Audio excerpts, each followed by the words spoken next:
জীবনে হয়তো আর কখনো ভোট দিতে পারবেন না এমন শঙ্কা থেকে ছেলের কোলে উঠে ভোট দিতে যান শতবর্ষী এই বৃদ্ধা।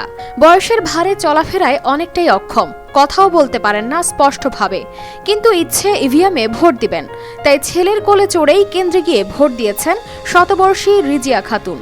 আমার দাদির খুব ইচ্ছে ছিল ইভিএম মেশিনে ভোট দেওয়ার, তার খুব ইচ্ছে।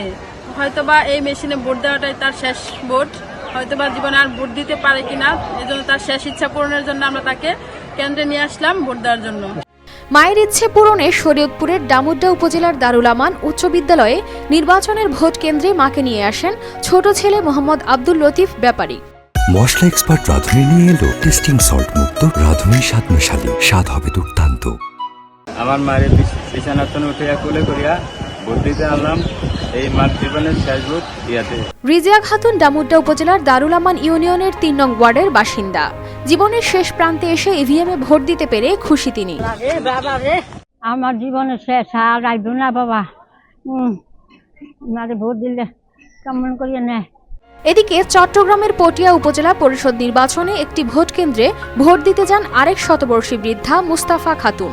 তিনি ওয়ার্ডের ৩ নং ইউনিয়নের বাসিন্দা। এ ঘটনায় ভোট গ্রহণের পাশাপাশি তৈরি হয়েছে চাঞ্চল্যকর পরিস্থিতি। News desk, RTV।